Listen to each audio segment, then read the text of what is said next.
안녕하십니까. 한인타운의 신문고 회초리를 시작하겠습니다. 오늘은 보석금 제도의 필요성에 대해 한 말씀 드리겠습니다.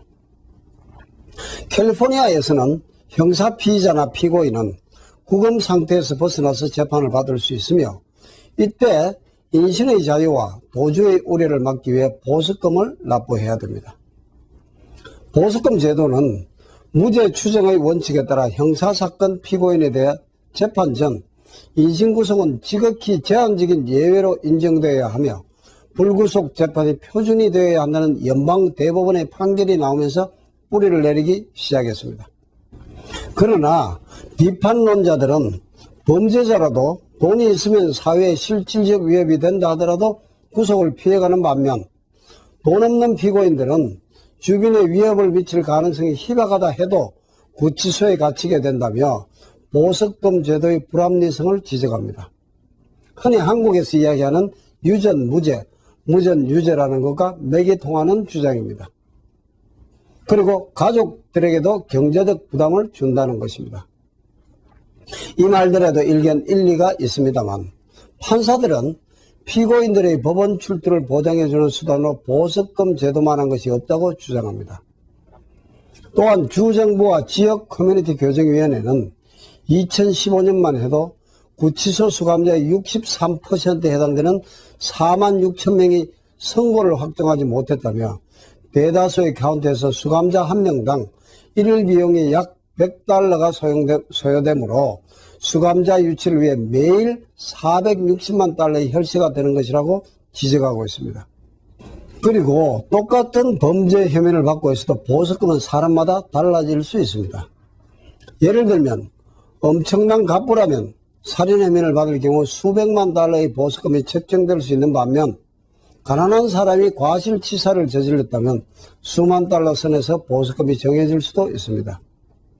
그리고 보석금은 일종의 보증금이기 때문에 정해진 재판 날짜에 출석해 재판을 받고 유죄이건 무죄이건 형이 확정되면 보석금은 돌려받습니다.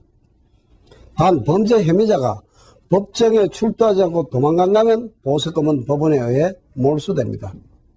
캘리포니아주 보석금 제도가 불평등 제도라며 개편하는 SB10이 논란이 되고 있습니다.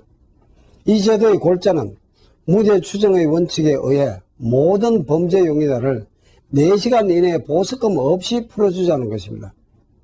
범죄 용의자의 인간 존엄성과 보석금 제도에 묶여 금전적 불평등에 따른 인신구속은 범죄 용의자의 인격에 피해를 끼친다는 의견입니다. 대부분의 한인들이 나와는 상관없는 법률이라고 생각하기 쉽습니다. 그러나 우리 한인들은 이 법의 통과를 지켜만 보고 있을 일이 아니라고 봅니다. 스몰 비즈니스, 특히 마켓이나 식당 등을 운영하는 많은 한인 자영업자들은 이 법이 통과되면 자칫 엄청난 피해를 볼 수가 있습니다. 그러면 우리 보석금 회사에서도 5만 불짜리에 어떻게 노다운하고 나와가지고 돈을 페이멘트로 내라, 실제로 해요. 많은 사람들한테 그렇게 도와줘요. 그렇구나. 예. 신문 기사 뭐 30만 불짜리, 뭐 50만 불짜리 이런 거 누가 3만 불, 5만 불 있어요, 한 번에. 그렇죠. 페이멘트로 해요. 예. 12살짜리 여자애가 강간을 당했을 적에 50살짜리 아저씨한테 그걸 한 번이 아니고 뭐 26번 당했다 그래요. 26번이나 당했는데 한 번이 가도 한 번이든 26번이든 천지 차이거든요. 혐의가 엄청 차이 나요. 근데 그렇게 당했을 적에도 나와야 되냐? 나와야죠. 이 법이 패스되면. 4시간 만에 풀려나야 된다? 그렇죠. 그렇죠. 총기가 아니고 살인이 아니잖아요. 경찰을 위협해가지고 경찰을 조업해도 4시간 만에 나와요. 두 번째, 플레스 폭행도 살인과 총기가 아니기 때문에 4시간이면 나와야 된다. 그렇죠. 은행에 들어가가지고 돈 내놓으라 그래가지고 만약에 950불 밑으로면은 원칙적으로는 구속이 아니지만 은행이니까 구속이 돼요. 그렇지만 그거는 이제 은행은 Federal FDIC잖아요. 그러면은 리코스토는 왜 들어가가지고 맥주, 양주, 헤네시 갔다가 한 병을 훔치든 10병을 훔치든 950불 밑으로면 티켓이에요. 왜 우리 한국 사람들은 그걸 막지를 못하고 매번 그냥 놔둬야 돼요. 그걸 막으려고 건들면은 반대로 5만 불짜리 폭행이에요. 대부분의 스몰 비즈니스 사장님들은 물건을 훔치는 도둑을 잡다가 몸싸움을 하는 경우들이 왕왕 있습니다. 그러나 도둑을 잡은 주인은 자칫 폭력으로 5만 불 이하의 벌금을 물게 되는 경우들이 있습니다. 미국 법은 경찰에 신고하고 경찰이 집행을 해야 됩니다. 만약 도망가고 나서 경찰이 오면 도둑을 잡아줍니까? 피해 보상을 해줍니까? 설사 잡혀도 4시간 이내에 그 도둑은 보석금 없이 풀려나서 또 훔치면 어떡합니까? 즉 보석금 제도를 단순히 유전 무죄라는 간단한 논리로 볼 일이 아니라는 것입니다. 보석금 제도란 이러한 부분들이 감안된 상당히 합리적인 제도란 점을 이해해야 됩니다. 한인 사회의 경제 규모도 커지고 1.5세대와 2세들의 교육 수준도 상당한 수준에 있습니다. 초기 이민자들의 생존 전략으로 나와 내 가족에 치우쳐 커뮤니티를 생각하거나 공동이익을 위한 일들이 요원했던 점 누구나 이해하고 인정합니다. 그러나 이제는 달라져야 합니다.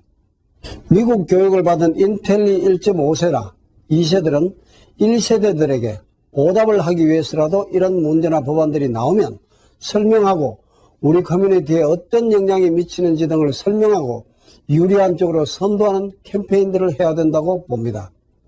만약 보석금 제도가 없어지고 신고해서 잡혀간 좀도둑이 4시간 후에 다시 가게에 나타난다고 한번 상상해 보십시오. 화도 나겠지만 공포감이 들지 않겠습니까? 그렇다면 이런 부분에 대한 보호는 누가 해줍니까? 결국 보석금 제도의 폐지는 자칫 도덕적 해이와 무질서로 범죄율을 높여서 사회적 비용만 늘게 하는 것이라 볼 수 있을 것입니다. 한인단체나 한인변호사, 한인정치인 등이 이 문제를 심각하게 고려해보고 지금이라도 막을 수 있는 방법을 찾아내야 할 때라고 생각이 듭니다. 지금도 한인타운에 홈리스 텐트가 절비해 있는데 보석금 없이 풀려나는 사람들 중 집 없는 사람들이 한인타운에 텐트를 갖고 올까 불안하기도 합니다. 대초의 조수영이었습니다. 감사합니다.